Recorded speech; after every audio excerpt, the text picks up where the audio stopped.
Jaya Radha Madhava Kunja Bihari Jaya Radha Madhava Jaya Kunja Bihari Jaya Radha Madhava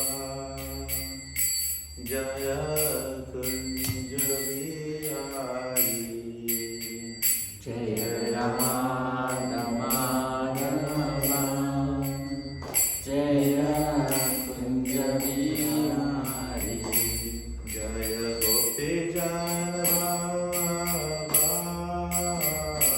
Jaya Girivaradari Jaya Gopi Janava Jaya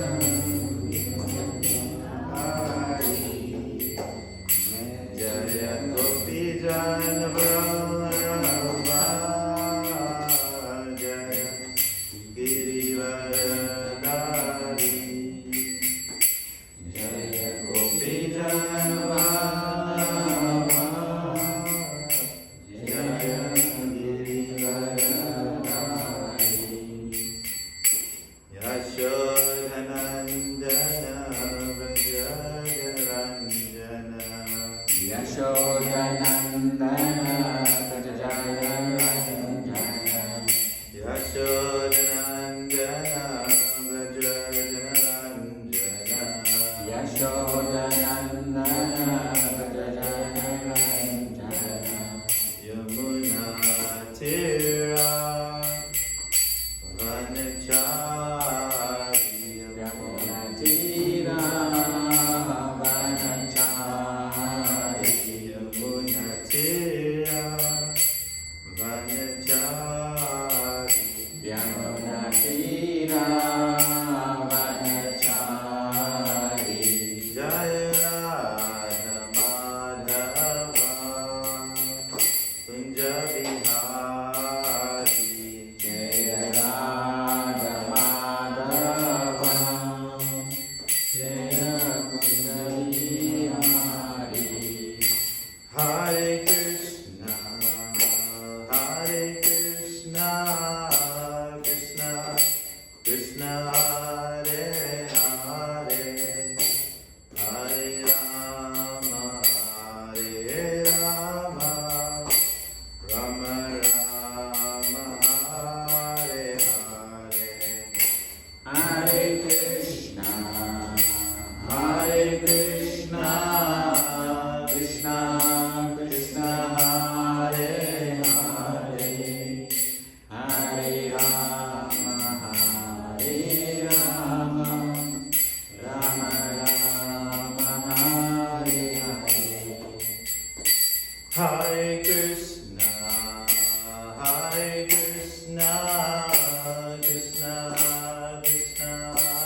Prabhupada, the savior of the whole world, Srila Prabhupada ki Jai.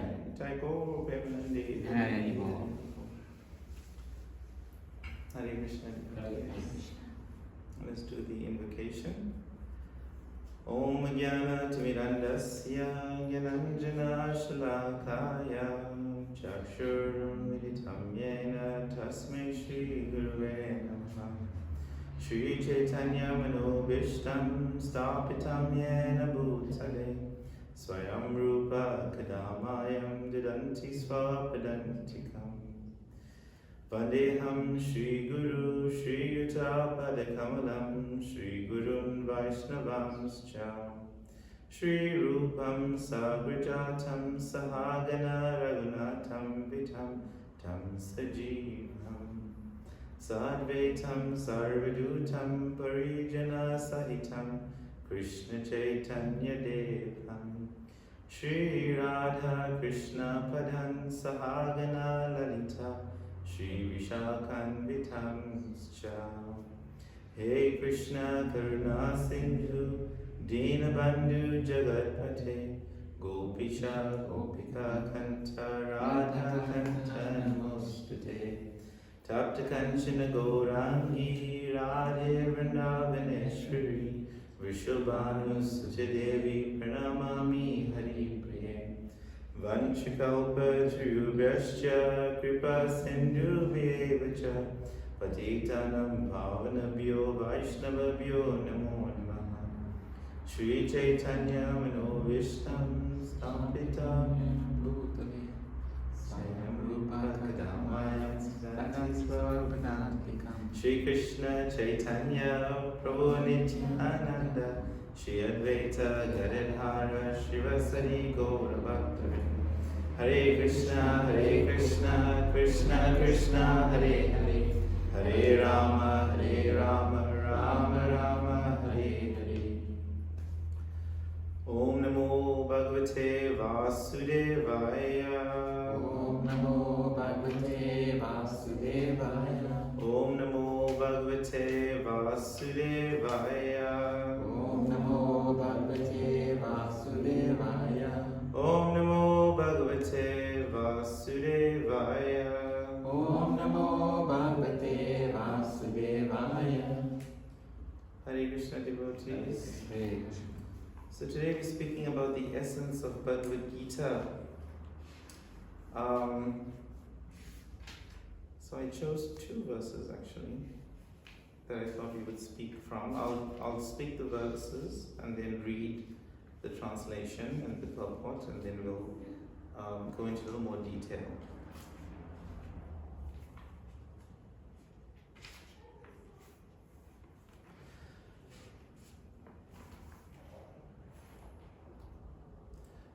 Manmanavava manvakto madhyaji mam namaskuro mam me vasyashi satyam te pratijana priyasi me. This is text 65, chapter 18. I will do Srila Prabhupada's purport or translation and then purport. Always think of me, become my devotee, worship me and offer homage unto me. Thus, you will come to me without fail. I promise you this because you are my very dear friend. Purport. The most confidential part of knowledge is that one should become a pure devotee of Krishna and always think of him and act for him. One should not become an official mediator. Life should be so molded that one will always have the chance to think of Krishna. One should always act in such a way that all his daily activities are in connection with Krishna. He should arrange his life in such a way that throughout the 24 hours he cannot but think of Krishna. And the Lord's promise is that anyone excuse me, who is in such pure Krishna consciousness will certainly return to the abode of Krishna, where he will engage in the association of Krishna face to face. This most confidential part of knowledge is spoken to Arjuna because he is the dear friend of Krishna. Everyone who follows the path of Arjuna can become a devotee, a dear friend of Krishna, and obtain the same perfection as Arjuna. These words stress that one should concentrate his mind upon Krishna, and the very form with 2 hands carrying a flute, the bluish boy with a beautiful face and peacock feathers in his hair. They are descriptions of Krishna found in the Brahma Samhita and other literatures. One should fix his mind on this original form of Godhead, Krishna. One should not even divert his attention to other forms of the Lord. The Lord has multi-forms as Vishnu, Narayana, Rama, Varaha, etc. But a devotee should concentrate his mind on the form that was present before Arjuna. Concentration of the mind on the form of Krishna constitutes the most confidential part of knowledge, and this is disclosed to Arjuna because Arjuna is the most dear friend of Krishna.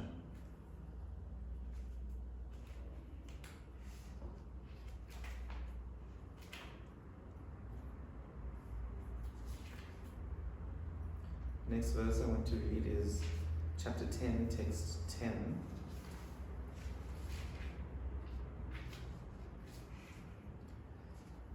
Tesham satata yuktanam bhajatam pritipurvakam tadami buddhi yogam tam yena mamupayanti te.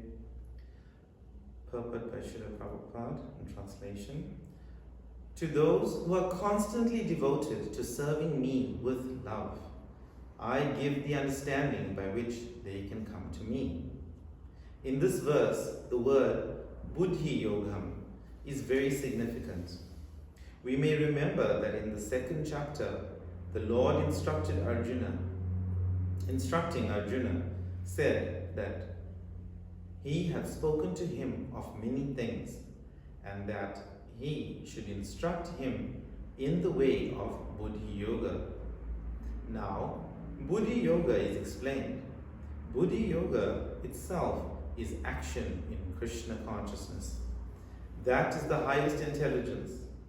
Buddhi means intelligent, and yoga means mystic activities or mystic elevation. When one tries to go back home, back to Godhead, and takes fully to the Krishna consciousness in devotional service, his action is called Buddhi Yoga. In other words, Buddhi Yoga is the process by which one gets out of the entanglement of this material world. The ultimate goal of progress is Krishna. People do not know this. Therefore, the association of devotees and a bona fide spiritual master are important. One should know that the goal is Krishna, and when the goal is assigned, then the path is slowly but progressively transversed, and the ultimate goal is achieved. When a person knows the goal of life but is addicted to the fruits of activities, he is acting in karma yoga. When he knows that the goal is Krishna, but he takes pleasure in mental speculation to understand Krishna, he is acting in jnana yoga. And when he knows the goal and seeks Krishna completely in Krishna's consciousness and devotional service, he is acting in bhakti yoga or buddhi yoga, which is the complete yoga. This complete yoga is the highest perfectional stage of life. A person may have a bona fide spiritual master and may be attached to a spiritual organization, but if he is still not intelligent enough to make progress, then Krishna from within gives him instructions so that he may ultimately come to him without difficulty. The qualification is that a person always engages himself in Krishna consciousness and with love and devotion render all kinds of services. He should perform some sort of work for Krishna, and that work should be with love. If a devotee is not intelligent enough to make progress on the path of self-realization, but is sincere and devoted to the activities of devotional service, the Lord gives him a chance to make progress and ultimately attain to him.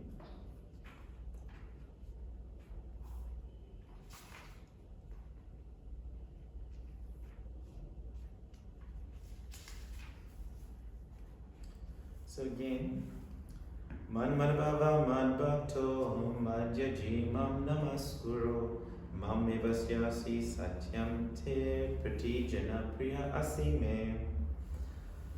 Now this verse is very important. This verse is the only verse that is actually repeated in Bhagavad Gita. It's known as the Paribhasha Sutra. What is a Paribhasha Sutra? A Paribhasha Sutra is one verse that summarizes the entire book. We have multiple books that we study in Krishna consciousness. And in each one, there's one specific verse that can basically tell you what the essence of the entire book is. So, in Bhagavad Gita, this verse, Man Manavava Man Bhakto Madhyaji Mam Namaskuro Mam Evashyasi Satyam Te Pratijana Priya Asime, is the most important verse. It explains that what Krishna actually wants from us. Always think of me, become my devotee, worship me and offer homage unto me. Thus, you will come to me without fail. I promise you this because you are my dear friend. Become my devotee, worship me, offer your homage unto me. So this is what Krishna is saying, that everybody should always think of him. One should always think of him. And then how does one do that? How does one always think of Krishna? He explains it in the next verse actually. Sarva dharman parityajya mamekam sharanam vraja aham tvam sarva papebhyo mukshtasyami masucha. Abandon all varieties of religion and just surrender unto me. I shall deliver you from all sinful reactions. Do not fear. So Krishna is giving us a guarantee. Do not fear. No matter what you do, as long as you are doing it in devotion to me, do not fear, because the results, in fact, the results is actually material. The results are material. The process of the service is non-different whether the result is as we think it is. So for example, if we are distributing books and we've set a goal that we want 100 books to be distributed today, which is, it's pretty doable. I remember a long time ago when we were still youthful, we would go out to Srila Prabhupada's book marathon, and on most days we would do at least 200 books, door to door, Karan Maya and I. But it was, during the festive period, everybody was at home, otherwise you're knocking on doors and nobody's there. But we did it door to door, so 100 is pretty achievable. And we would go out every day thinking, yes, we want to do 200 is our minimum today. And by Krishna's mercy, often we would do that. But there were days where we would only get like 80 books out. And we would feel like, I'm a failure. I couldn't do it, But later, we understood that the service that one engaged in, the act of going door to door, is non-different whether you achieved 200 books or 80 books or even one book. or even no books, because the service is absolute. Krishna's already accepted that service, whether I distributed that one book or I distributed 200 books. The endeavor, the love, and the overall mood still remains the same, or should remain the same. And Krishna will still give you the same benefit, because it is not result orientated. It's not like the material world. Everything in business, right, is all about results. How much did you achieve? What is the goal? This is the benchmark. These kind of things don't actually exist in the spiritual context. It's all absolute. Krishna will accept it as one book or not, but please distribute 200 books, right? So like that, Krishna is saying, surrender unto me. Just surrender unto me. This process is perfect. And if you are not able to understand this, then approach a bona fide spiritual master. Well, not even if you're not, able to understand it, but learn from those who are self-realized souls. Tad vidi pranipatena pariprashena sevaya upadechyanti te jnanam ginanivas tad darshina. Why? Why from the self-realized souls? Because they have realized the truth themselves. And because they have realized this truth, then they can impart this knowledge unto you. We can't give something that we do not have, right? So, if we have not realized that truth ourselves, then how can we give it? Srila Prabhupada wanted that every one of us become spiritual masters. And it's very much achievable.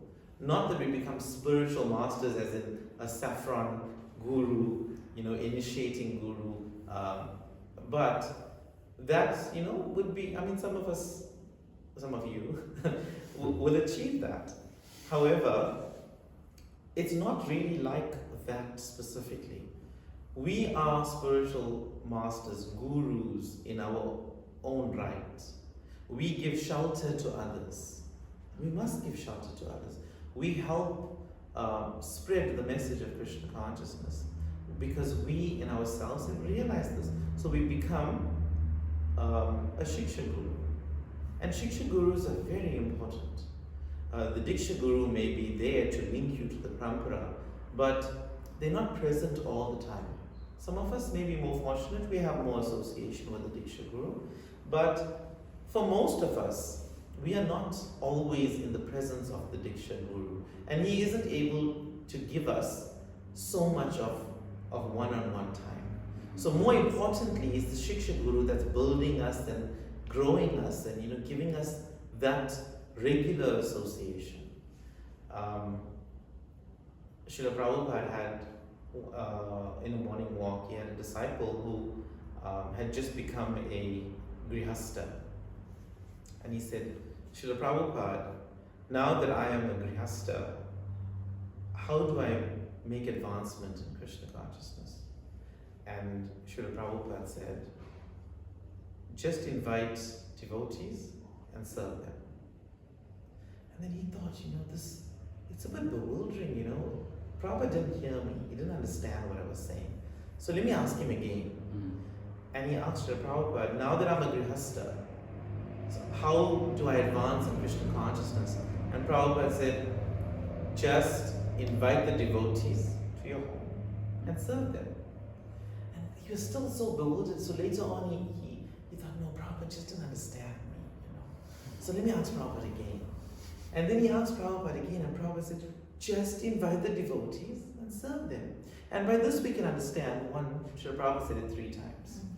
3 times in a spiritual sense is reaffirmation, giving Shakti to that statement, because it's emphasized more. But at the same time, Prabhupada was explaining that for grihastas, for devotees, we cannot advance without the association of the devotees. Yeah. Try to do it on your own, boy, wow. Somehow or the other, smile will creep in. Somehow, you'll be tempted to watch TV or eat some chocolate or something. I don't know. So Hare Krishna, welcome. But with the association of the devotees, the devotees are there. You invite them to your home. Like that, the 6 loving exchanges can be exchanged. They'll be offered a place to sit. They'll be offered water. You can bathe their feet. You can serve them prasadam, and then you can engage in Hari Katha, in Krishna Katha. And in that way, there's no way that you will not advance, because you are going to hear something different, something more from what you already knew. Everybody's realizations is just on different levels. There's no 2 people that would be able to have the same realizations, because we're all individuals. We're all individuals, and like that, our levels of understanding is also different.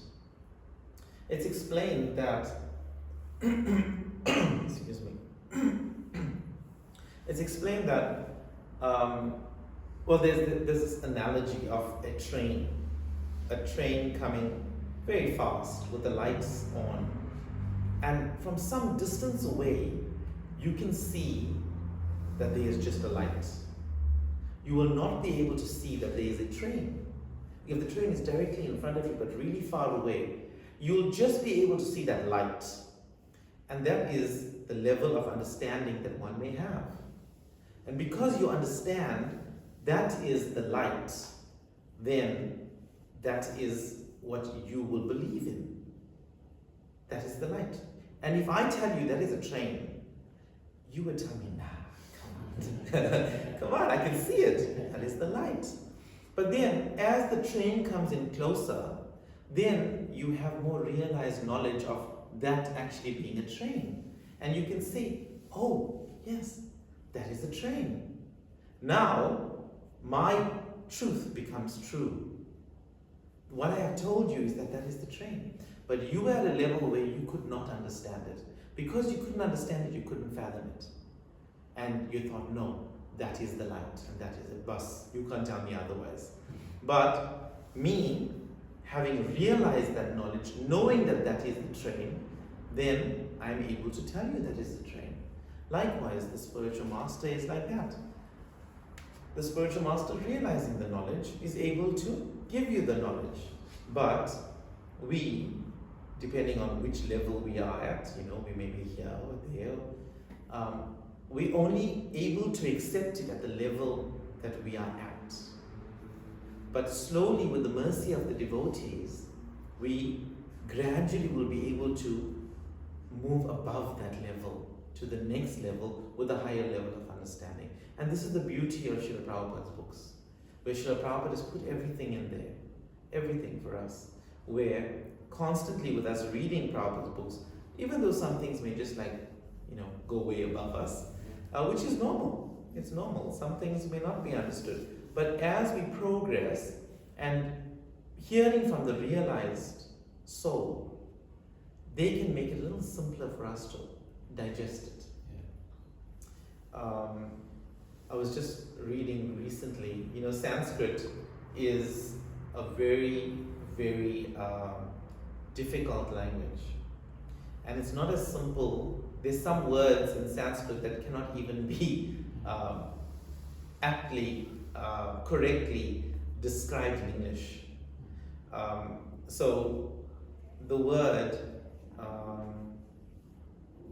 kripa, it means kindness, right?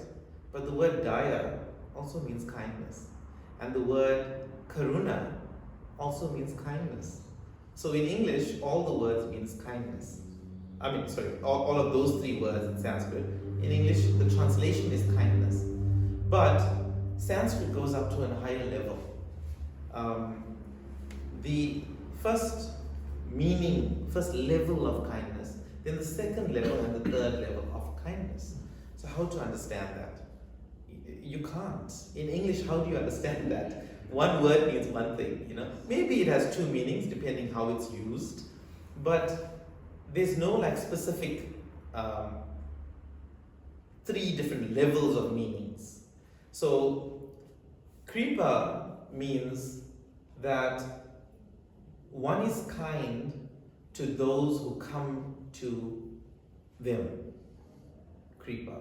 I am kind to you because you came to me. Right? Then Daya means that you are kind to those that need kindness.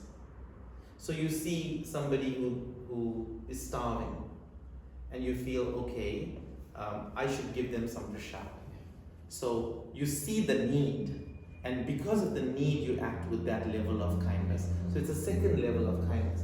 But karuna is when you give freely, no matter whether they have a need or they come to us or they realize that they need to be saved or not. That's the highest level of kindness. So it's like that. So at different levels, different intervals, we can understand different things. And we can be kind at different levels too. So this is Krishna consciousness, that with the self-realized soul, they will impart knowledge, and according to our level of realization, then we'll be able to accept it. But then we read that verse 10:10, Bhagavad Gita 10:10, and there Krishna is saying, if you lack that intelligence, I will from within, I will now allow you, give you that knowledge of how you can come to me. So this is why I put these verses together, because they're such important verses. Because even if we lack the knowledge, Krishna will give us that intelligence that we should approach the spiritual master or the devotee, right? Vande Guroshri, it's plural, it's Guru, it's not Guru. So even though we have the spiritual master, we have various levels of gurus. So we'll approach the guru. And then, still, even having approached the guru, we still will not be able to absorb everything. But Krishna, being merciful, being karuna, he will be able to give you that understanding of how you can surrender unto him. And that understanding would be how to render devotional service. Because that is the sum and bone of everything. It's the essence of everything. And with devotional service, of course, chanting Hare Krishna is the Yuga Dharma, but that is also devotional service. But chanting Hare Krishna on its own will become dry. We can try it. Yes, unless you have real ruchi, you have real taste. But chanting Hare Krishna on its own will flicker. We won't have as much faith as we would have if we are coupled, if that is coupled with devotional service. And rendering service freely. So we already explained that the result of the service is absolute. But greater to that is that the service, any service, is absolute. It doesn't matter what service you're doing. And I know it may sound a bit strange, this coming from a deity person, but addressing the deity is not the benefit that you get. Yes, it's more intimate and more personal, but the benefit that you would get is non-different from distributing this book. In fact, distributing the book would be higher because you're saving a soul. Or sweeping the temple room floors, or threading a garland, or any service, it's all on the same level. It's on the same level. So let us recap. We should approach Krishna and surrender unto Krishna by giving up all sinful reactions and all varieties of religion, and serve Krishna with love and devotion. And Krishna says, Patram Pushpam Palam Toyam Yume Janati. So how do we do that? Whatever you offer, just offer it with love and devotion, and he will accept it. And then one who is realized will be able to impart knowledge unto you, and you gradually, by serving the devotees, will be able to come up to a higher level of Krishna consciousness. And that is the essence of Bhagavad Gita. But also the mood in which one serves. Tunadapi sunichena, tarorapi sanishana, amanina, amanadena, kirtaniya sadahari. Should have the mood that we are more humble than a blade of grass, more tolerant than a tree. So no matter what it is, how much we have to tolerate, somebody else is tolerating us. So let us tolerate. That does not mean, of course, that we have to allow ourselves in abusive situations. But we should also understand that others are tolerating us. And like that, Prabhupada said to one disciple who was constantly coming and saying, oh, this devotee is always doing this, he's always doing that, he's troubling me. And Prabhupada said, you will tolerate him just as I, Prabhupada, is tolerating you. So like that, let us surrender to Krishna, let us offer our love. Because that's what Krishna wants. Let us offer our love, no matter what we're doing, how small an activity it is, but let us offer everything with love and devotion. Hare Krishna. Hare Krishna. Are there any questions, comments, additions? Prabhu, do you mind telling us how you came into Krishna consciousness? Okay. You can read it in the Hare Krishna News, because it's the article that I put in for this last edition, but I'll tell you anyway. So, when Srila Prabhupada came 50 years ago, all the affluent, pious businessmen were invited. My grandfather was one of those businessmen who was already a life member. He was giving to the Krishna consciousness movement, but he was not a Hare Krishna devotee. He never conformed to becoming a Hare Krishna devotee. He met Srila Prabhupada, and he was invited to the City Hall program.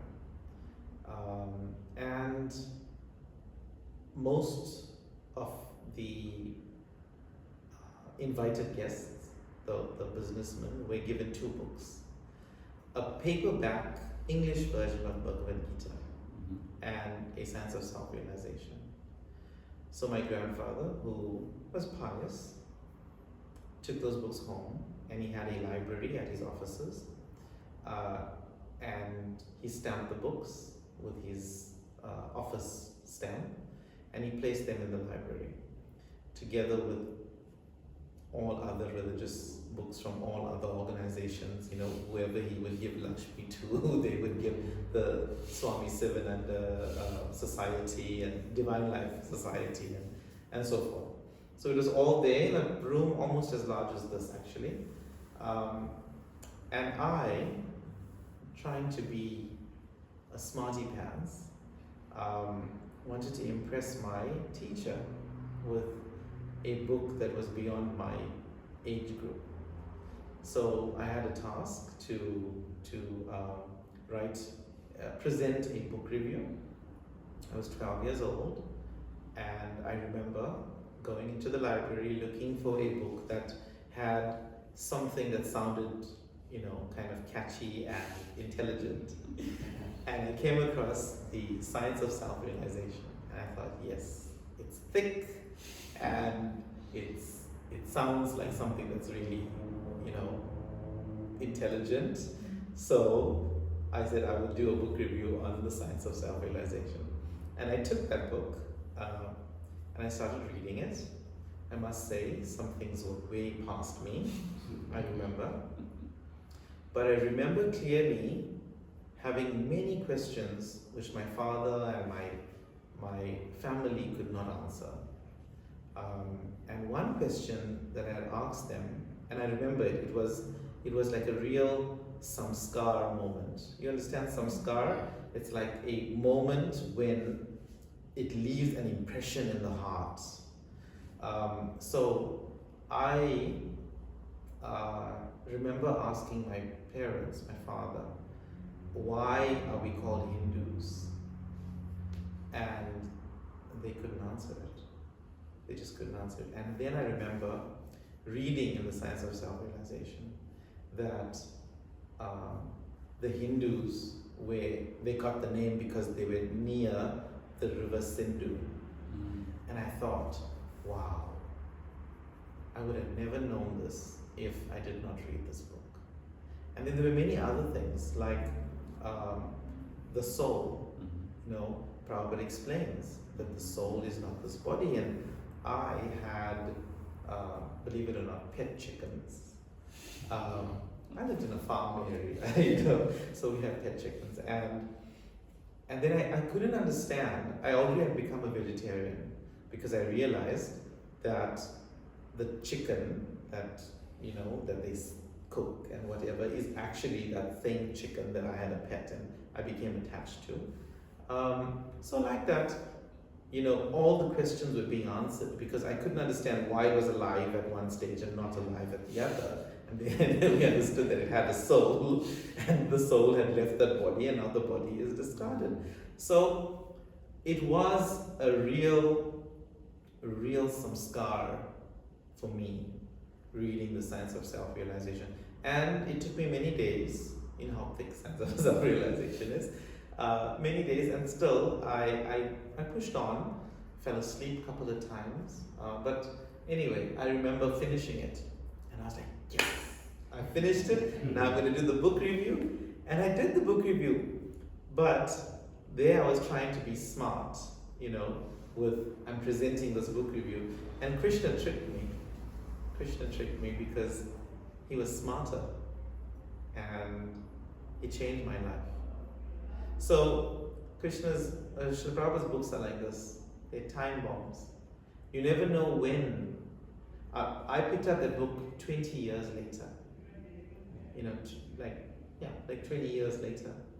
So you never know when and who and where their karma is at, and you know what mercy is coming their way for them to actually read that book and then take to Krishna consciousness. So we must never ever underestimate how much is in Srila Prabhupada's books. So it saved me. That book being given to my grandfather, which sat for 20 years in a dusty shelf, saved my life and saved my family's life, my lineage, and even saved my grandfather, right? Because, you know, 21 generations before, if I become a pure devotee, but 21 generations before, 21 generations after, become liberated. This is in Srimad Bhagavatam when Prahlad Maharaj, in the Prahlad Maharaj pastime, the guarantee is there. So we should never ever underestimate the power, the potency of Srila Prabhupada's books. So that's how I came to Krishna consciousness, by reading one of Prabhupada's books that was given by Srila Prabhupada's disciples 50 years ago. So how did you end up in the temple then? Sri Radhanath temple? I was 12, and a relative of mine was having a Krishna Katha, who lived pretty close by, which I didn't want to go to, because I didn't know what it was, you know. So, and His Holiness Bhakti Caitanya Swami was presenting the class at that program. So my father, I think he must feel it was the biggest mistake of his life now, but he forced us to go for it. Excuse me. So I went along, and then I saw the altar, and then I remembered the picture of Srila Prabhupada on the Science of Self-Realization that was on the altar. And the relatives, they weren't close relatives at all. It was the first time we like in contact with Krishna consciousness like that. So we didn't really know that they were devotees. And the relatives felt no, they wanted to introduce each family to His Holiness Bhakti Caitanya Swami.